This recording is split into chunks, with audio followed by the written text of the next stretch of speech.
మన ప్రభు అయినటువంటి యేసుక్రీస్తు వారి యొక్క శక్తిగల నామములో కృపాసింహాసనం దగ్గరికి ప్రేమతో ఆహ్వానిస్తూ ఉన్నాను. నేటి అంశము స్టెఫను జీవితము.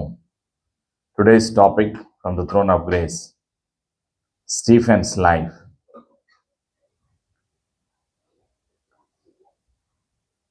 అపోస్తుల కార్యములు 6వ అధ్యాయము 7-8 వచనాల్లో నుంచి పరిశుద్ధాత్ముడు మనతో మాట్లాడటానికి ఇష్టపడుతూ ఉన్నారు. అపోస్తుల కార్యములు 6వ అధ్యాయము 7-8 వచనాలు. The book of acts chapter 6 versus 7 and 8. దేవుని వాక్యము ప్రబలమై శిష్యుల సంఖ్య యెరూషలేములో బహుగా విస్తరించెను, మరియు యాజకులలో అనేకులు విశ్వాసమునకు లోబడిరి. 8వ వచనం. స్టెఫను కృపతోను బలముతోను నిండిన వాడై ప్రజల మధ్య మహత్కార్యములను గొప్ప సూచక క్రియలను చేయుచుండెను. ఆమేన్. ప్రార్థన. యేసు రక్తము ద్వారా తండ్రి నీ సన్నిధికి వస్తున్నాము. తండ్రి నీ ప్రేమకై వందనాలు. యేసయ్యా నీ కృపాక్షేమములు ఇంతవరకు మా అందరి ఎడల ఉంచినందుకు నీకు వందనాలు, స్తోత్రాలు. ఇంతవరకు ఆరాధన చేయటానికి, ప్రార్థనా విన్నపములు యేసు ప్రభు నామములో సమర్పించడానికి సహాయం దయచేసినందుకు నీకు వందనాలు. పరిశుద్ధాత్ముడా, ఈరోజు నీవు సిద్ధపరిచిన, అభిషేకించిన పరిశుద్ధమైన వాక్యాన్ని వినటానికి, ఆశీర్వాదాలు పొందుకోవటానికి మా ఆత్మీయ నేత్రాలు తెరుస్తున్నందుకు నీకు వందనాలు. ప్రతి అనుమానాన్ని, చీకటి అధికారాన్ని, అంతరాయాన్ని యేసు ప్రభు నామములో ఈ స్థలం నుండి మా జీవితాలని పారదలతో బడి బంధిస్తున్నాం. యేసు రక్తంలో మా జీవితాలను ముద్రిస్తూ యేసు ప్రభుని ఒప్పుకొనొచ్చు. నేటి వాక్యపు ఆశీర్వాదము కొరకు, అభిషేకము కొరకు యేసు ప్రభు నామంలో సిద్ధపడుచున్నాము తండ్రి. ఆమేన్. ప్రియమైనటువంటి సంఘమా, ఈరోజు పరిశుద్ధాత్ముడు గుర్తు చేస్తున్నటువంటి సత్యాలు. స్టెఫను జీవితం నేర్పిన పాఠాలు ఏమిటి? స్టెఫను జీవితము ద్వారా పరిశుద్ధాత్ముడు మనకు నేర్పించేటువంటి అనేక సత్యాలు ఉన్నాయి. మొదటిగా స్టెఫను జీవితం గురించి ఈ యొక్క అపోస్తుల కార్యములో 6-7 ఈ 2 అధ్యాయాల్లో రాయబడి ఉంది. ప్రియమైనటువంటి సంఘమ, ఈ 2 అధ్యాయాల్లో స్టెఫను గురించి రాయబడి ఉంది. ఏమిటి, ఎవరు స్టెఫను అంటే? ప్రియమైనటువంటి సంఘమ, అపోస్తలులు ప్రార్థన చేసి ఎన్నుకున్నారు. ఎవరిని ఎన్నుకున్నారు? స్టెఫన్ను ఎన్నుకున్నారు. ఎందుకు ఎన్నుకున్నారంటే, పరిచర్య చేయటానికి కాకుండా సువార్తను ప్రకటించటానికి ప్రత్యేకపరుచుకున్నారు. ఎవరిని అంటే ఈ యొక్క స్టెఫన్ని. ఈ స్టెఫన్లో ఉన్నటువంటి ప్రత్యేకతలు ఏమిటి అంటే, మొట్టమొదటిగా ఇతనిలో విశ్వాసము ఉన్నది. మామూలు విశ్వాసం కాదు, అసాధారణమైనటువంటి విశ్వాసం ఆయనలో ఉంది.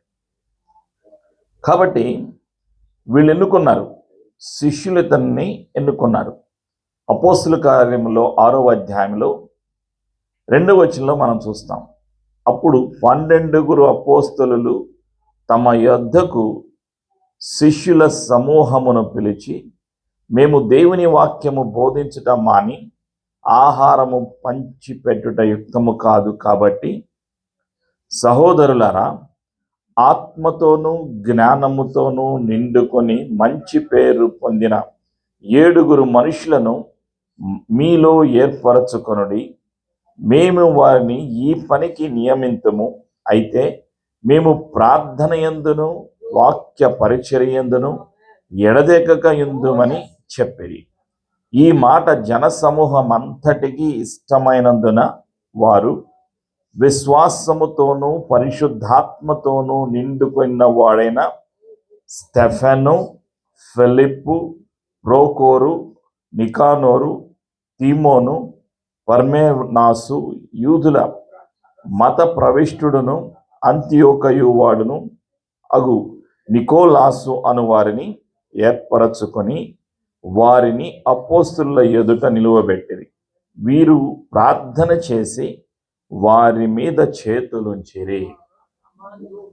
ఎన్నుకోబడినారు, 7 ఎన్నుకున్నారు అపోస్తలులు. వాళ్ళలో ఉన్నటువంటి ప్రత్యేకత ఏమిటి అంటే విశ్వాసము. మొట్టమొదటిగా విశ్వాసం, రెండవదిగా వారిలో ఉన్నది ప్రార్థనా జీవితం, మూడవదిగా వారిలో ఉన్నది ధైర్యం.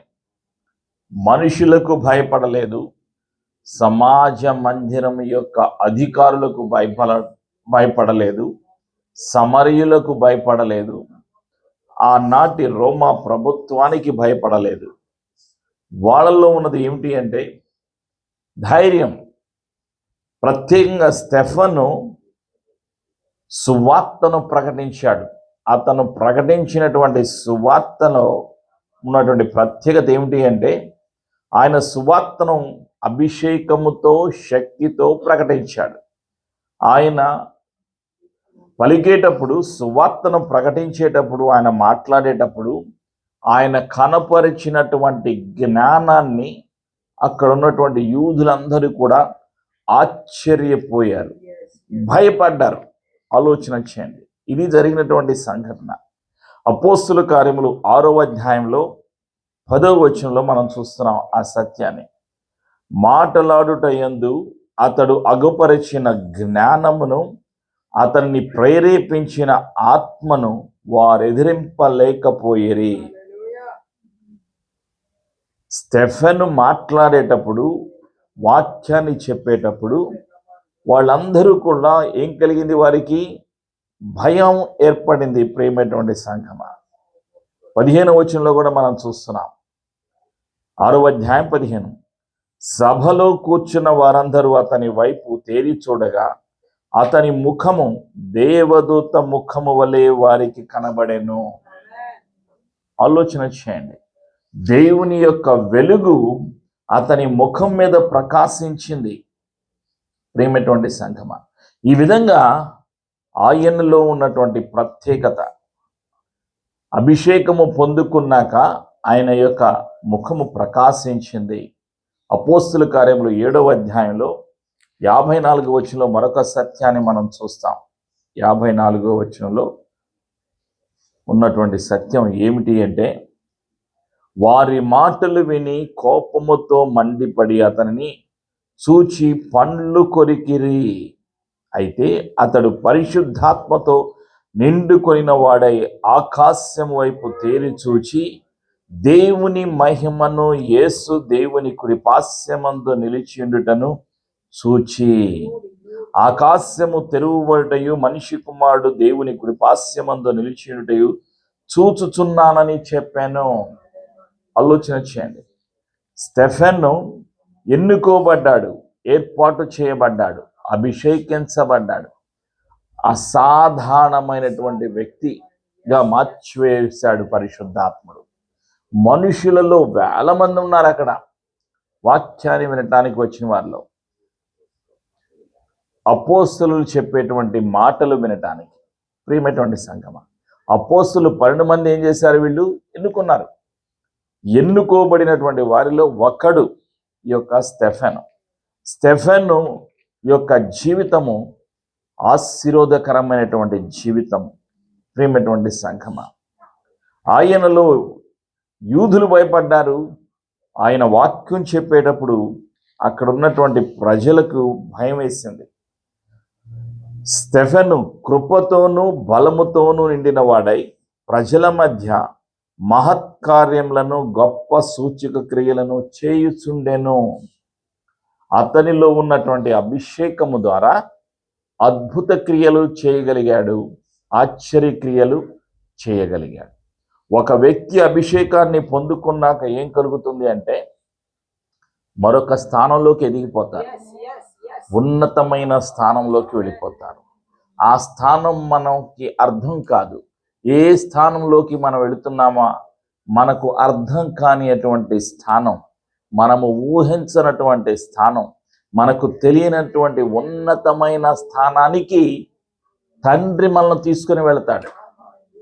ఇక్కడ స్టెఫను చూస్తున్నాడు, ఆకాశము తెరవబడటం చూస్తున్నాడు, ప్రభువైన యేసుక్రీస్తు వారు తండ్రి కుడి పార్శ్వమున కూర్చుని ఉండటం చూస్తున్నాడు. దేవుని మహిమను యేసు దేవుని కుడి పార్శ్వమందు నిలిచిండుట చూచి, ఆకాశము తెరవబట్టయు మనిషి కుమారుడు దేవుని కుడి పార్శ్వమందు నిలిచిండుటయు చూచుచున్నానని చెప్పాను. సాక్ష్యం చెప్తున్నాడు స్టెఫెను. ఆలోచన చేయండి.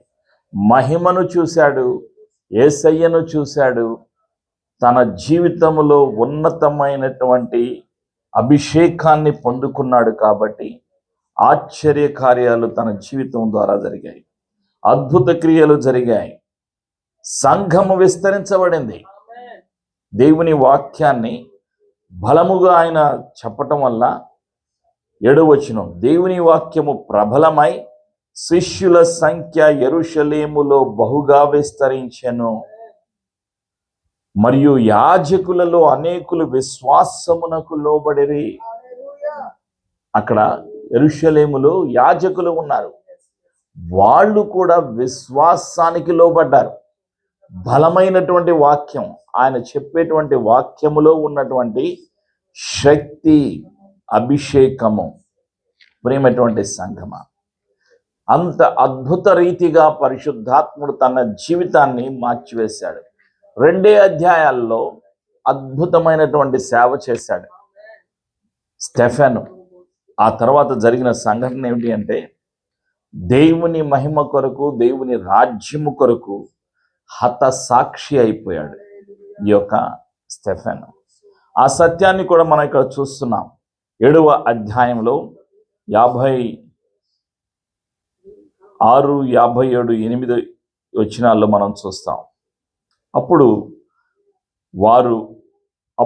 వారు పెద్ద కేకలు వేసి చెవులు మూసుకొని ఏకముగా అతని మీద పడి పట్టణపు వెలుపలికి అతని వెళ్ళగొట్టి రాళ్ళు రువి చంపిరి. సాక్షులు సౌలు అను ఒక యవ్వనుని పాదముల యొద్ద తమ వస్త్రములు పెట్టిరి. ప్రభువును గూర్చి మొరపెట్టుచు, యేసు ప్రభువా, నా ఆత్మను చేర్చుకొనుమని స్టెఫెను పలుకుచుండగా వారు అతనిని రాళ్లతో కొట్టిరి. అతడు మోకాళ్ళుని, ప్రభువా, వారి మీద ఈ పాపము మోపకుమని గొప్ప శబ్దముతో పలికెను. ఈ మాట పలికి నిద్రించెను. సౌలు అతని చావునకు సమ్మతించెను. ఆలోచన చేయండి, రాళ్లతో కొట్టి చంపారు. మొదటి హతసాక్షి ఎవరు అంటే స్టెఫెను. ఇతను ఏ విధంగా చనిపోయాడు? రాళ్లతో కొట్టి చంపారు. ఆ బాధను భరిస్తూ కూడా ఆయన ఏం చేశాడు? ప్రార్థన చేశాడు. ఆయన చేసిన ప్రార్థనలో తనను హింసించిన వారిని క్షమిస్తూ వారి యొక్క రక్షణ కొరకు ప్రార్థన చేశాడు. 60వ వచనం, అతడు మోకాళ్ళుని, ప్రభువా, వారి మీద ఈ పాపము మోపకుమని గొప్ప శబ్దముతో పలికెను. ప్రార్థన చేశాడు వాళ్ళ రక్షణ కొరకు, వాళ్ళ విడుదల కొరకు. ప్రేమటువంటి సంగమ, ఇది అభిషేకములో ఉన్నటువంటి ప్రత్యేకత. హింసించిన వారిని క్షమించాడు, వారి రక్షణ కొరకు ప్రార్థన చేశాడు. ఈరోజు సంఘానికి కావలసింది ఎవరు అంటే స్టెఫెను లాంటి జీవితాలు కావాలి. స్టెఫెనులో ఉన్నటువంటి వ్యక్తిత్వము మనం కలిగి ఉండాలి. ఆలోచన చేయండి, అతనిలోని వ్యక్తిత్వము శ్రేష్టమైనది. కొద్ది రోజులే సేవ చేశాడు, కానీ అద్భుతమైనటువంటి సేవ. సంఘము బలపరచబడింది, ఆత్మలు సంఘములోకి చేర్చబడ్డాయి. ప్రియమైనటువంటి సంఘమా, దేవుని వాక్యము ప్రబలమై శిష్యుల సంఖ్య యెరూషలేములో బహుగా విస్తరించెను. ఆయన బలమైన వాక్యాన్ని విన్నటువంటి యాజకులు విశ్వాసము ఉంచారు. అనేక మంది విశ్వాసములోకి రాబడ్డారు. ప్రియమైనటువంటి సంఘమా, ఈరోజు సంఘంలో ఉన్నటువంటి విశ్వాసుల యొక్క స్థానము పెరగాలి. మనము విశ్వాసులుగా ఉండిపోకూడదు. విశ్వాసం అనే స్థానము నుండి శిష్యుల స్థానానికి మనం వెళ్ళిపోవాలి. స్టెఫెను వలె ఆకాశము తెరవబడుట, దేవుని మహిమను చూడటం, యేసు ప్రభు తండ్రి కుడి ప్రక్కన కూర్చొని ఉండటం, మనకు తెలియని విషయాలు, మన కళ్ళకు కనిపించని విషయాలు పరిశుద్ధాత్మ అభిషేకము ద్వారా మనము చూడాలి. పరలోకాన్ని చూడాలి, పరలోకంలో జరుగుతున్నటువంటి ఆరాధనను చూడాలి, అక్కడ ఉన్నటువంటి మహిమను చూడాలి. ఆ పరలోకపు మహిమను మనము అనుభవించాలి. సభలో ఉన్న వారందరూ కూడా అతని వైపు తేరి చూడగా అతని ముఖము దేవదూత ముఖము వలె ప్రకాశించెను. ఈ లోకంలో ఉన్నవారు నిన్ను చూచినప్పుడు వాళ్ళకేం కలగాలి అంటే యేసయ్యలో ఉన్నటువంటి ప్రతిబింబము వాళ్ళు చూడాలి. ఆలోచన చేయండి. నీళ్లు చక్కగా ఉన్నాయనుకోండి, అందులో ఏమి కలపనటువంటి నీళ్లలో మీరు మీ యొక్క ముఖాన్ని చూశారనుకోండి, మీ ముఖమే నీళ్ళలో కనిపిస్తుంది, ఒక ప్రతిబింబంలా కనిపిస్తుంది. స్టెఫన్ను వాళ్ళు చూసినప్పుడు వాళ్ళకేం కనిపించింది? దేవుని యొక్క దూత ముఖము వలె ప్రకాశిస్తూ ఉన్నది. నీ యొక్క ముఖము ప్రకాశిస్తుంది. నీ జీవితమే ఈ లోకములో వెలుగుగా ఉన్నప్పుడు వెలుగు నీ మీద ప్రకాశిస్తుంది. నీ వెలుగును చూచి చుట్టుపక్కల ఉన్న వాళ్ళందరూ కూడా ఆశ్చర్యపోతారు. ఏమిటి తన ముఖము దేవదూత ముఖం వలె ప్రకాశిస్తుంది అని వాళ్ళకు ఆశ్చర్యం కలుగుతుంది. అలాంటి పరిస్థితి జీవితాన్ని స్టెఫెన్ జీవించాడు. యేసు ప్రభు వారు రెండవసారి రాబోతున్నారు. ఆయన రాబోయే ముందుగా నియమించాలనుకుంటున్నారు, బాధ్యతలు ఇవ్వాలనుకుంటున్నారు, ఎన్నుకుంటున్నారు. ఎవరిని? పిలవబడిన వారిని. ఇక్కడ 7 ఎన్నుకున్నారు అపోస్తలు. దేవుని కొరకు, దేవుని రాజ్యము కొరకు ఎన్నుకున్నారు. ఆయన రాకడ ముందుగా విశ్వాసులు అనేక మంది ఉన్నారు. ఈ లోకములో అనేక సంఘాలు ఉన్నాయి, అనేక మంది విశ్వాసులు ఉన్నారు. విశ్వాసులలోని కొంతమందిని దేవుడు ఏర్పాటు చేసుకుని తన శిష్యుల స్థానములోకి, ఉన్నతమైన స్థానములోకి తీసుకుని వెళ్ళటానికి, బలమైన సాధనాలుగా వాడుకోవటానికి పరిశుద్ధాత్ముడు ఇష్టపడుతూ ఉన్నాడు. పరిస్థితి మారిపోతుంది. వీళ్ళు ఎవరికి భయపడలేదు. స్టెఫెన్ను బట్టి వాళ్ళు భయపడ్డారు, అధికారులు భయపడ్డారు, యూదులు భయపడ్డారు, రోమా అధికారులు భయపడ్డారు. వాళ్ళందరూ కూడా భయపడిపోయారు. అతను చెప్పేటువంటి మాటకు ఎవ్వరూ కూడా ఎదిరించలేకపోయారు. మాటలాడుట యందు అతడు అగపరిచిన జ్ఞానమును, అతని ప్రేరేపించిన ఆత్మను వారెదిరింపలేకపోయేరి. ఆలోచన చేయండి. ఎలాంటి స్థానానికి పరిశుద్ధాత్ముడు అతన్ని నిలబెట్టారు. అతడు హతసాక్షి అయిపోయి దేవుని సన్నిధికి వెళ్ళారు. యేసయ్య కృప మన మీద ఉన్నది. ఈరోజు మనం సజీవంగా ఉన్నాం.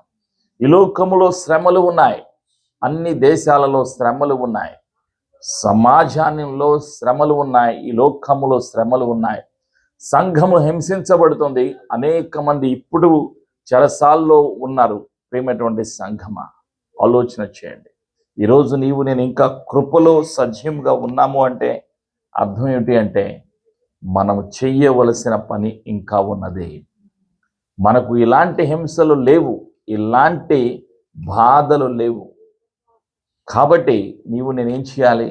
హింసించబడుతున్న, శ్రమలలో ఉన్న సంఘాల కొరకు, చెరసాలలో ఉన్న సేవకుల కొరకు ప్రార్థన చేయటమే కాకుండా మనము కూడా తండ్రి యొక్క చిత్తాన్ని, ప్రేమను ప్రకటించటానికి, యేసయ్య కృపా సత్య సువార్తకు సాక్షులుగా జీవించటానికి సిద్ధపడదాం. యేసయ్య కృప మనందరికీ సదా తోడైనగాక. ఆమేన్. ప్రార్థన చేసుకుందాం. కృపగల యేసయ్య నీకు వందనాలు. స్టెఫెను జీవితం నుంచి నీవు నేర్పిన ప్రతి ఒక్క పాఠాన్ని బట్టి నీకు వందనాలయ్యా. విశ్వాసము కలిగిన వీరుడుగా, జ్ఞానము కలిగిన వాడుగా, మంచి పేరు పొందినవాడుగా, నీ అభిషేకాన్ని పొందుకున్నవాడుగా, నీ కొరకు బలమైన సాక్షిగా జీవించిన వాడుగా నీవు నిలబెట్టుకున్నందుకు నీకు వందనాలయ్యా. నీ కృపతో నీ బలముతో గొప్ప కార్యాలు చేయటానికి, సూచక క్రియలు చేయటానికి నువ్వు ఎన్నుకున్నటువంటి యొక్క కుమారుడు స్టెఫెన్ను నిలబెట్టావు. నీకు వందనాలయ్యా. అతని సమయం అయిపోయిన తర్వాత నీ రాజ్యానికి పిలుచుకున్నందుకు నీకు వందనాలయ్యా. హింసలు పొందుకున్నప్పటికీ, రాళ్ల చేత కొట్టబడినప్పటికీ అతను సాక్ష్యాన్ని వదులుకోలేదు. బాధల్లో నిన్ను స్తుతించి ఆరాధన చేసి నీ మహిమను చూసి నీ సన్నిధికి వెళ్ళిన సత్యాన్ని మాకు తెలియచేసినందుకు నీకు వందనాలయ్యా. మేము కూడా సత్యమునకు సాక్షులుగా జీవించడానికి సహాయము దయచేస్తున్నందుకు వందనాలు. అనేక దేశాల్లో చెరసాల్లో ఉన్న సేవకులందరి కొరకు ప్రార్థన చేస్తున్నాము తండ్రి. వారికి నీవే విడుదల, వారి కుటుంబాలకు నీవే పోషణ, భద్రత అనుగ్రహిస్తున్నందుకు నీకు వందనాలు. నీ చిత్తములో చెరసాల్లో ఉన్న సేవకులందరికీ విడుదల అనుగ్రహిస్తున్నందుకు నీకు వందనాలయ్యా. యేసు ప్రభువా, కోత విస్తారమే గాని పనివారు కొదువుగా ఉన్నారని నీవు సెలవిస్తున్నావు. కోతకు పనివారిని పంపమని సంఘమంతా కలిసి ప్రార్థన చేస్తున్నాం. మమ్ములను పంపండి. అనేక దేశాలకు, అనేక ఖండాలకు మేము వెళ్ళటానికి యేసయ్య నామములో మార్గాలు తెరవబడును గాక. బంధకాలు, సాతాను అధికారాలు యేసయ్య నామములో తొలగిపోవును గాక. సర్వలోకమునకు వెళ్ళి సర్వసృష్టికి సువార్తను ప్రకటించడానికి, విశ్వాసులను యేసు ప్రభువుకు శిష్యులుగా తయారు చేయటానికి నీ అభిషేకము కావాలి, నీ యొక్క ప్రేమ కావాలి, నీ కృప కావాలి, నీ బలము కావాలి, నీ సామర్థ్యం కావాలి, నీ జ్ఞానము కావాలి. నీ జ్ఞానముతో మేము వాక్యము చెబితే ప్రజలు వినగలుగుతారు. నీ అభిషేకముతో వాక్యము చెబితే ప్రజలు రక్షణలోకి వస్తారు. పరిశుద్ధాత్ముడా, నీవే మాకు సహాయము దయచేస్తున్నందుకు కృతజ్ఞతలు తెలియచేస్తూ యేసు ప్రభు అని ఒప్పుకొనొచ్చు, యేసు ప్రభు అని ప్రకటిస్తామని మాట ఇస్తూ ఈ తీర్మానపు సమర్పణ ప్రార్థన చేసి యేసు ప్రభు నామములో ఆశీర్వాదాన్ని పొందుకొనిచున్నాము తండ్రి. ఆమేన్.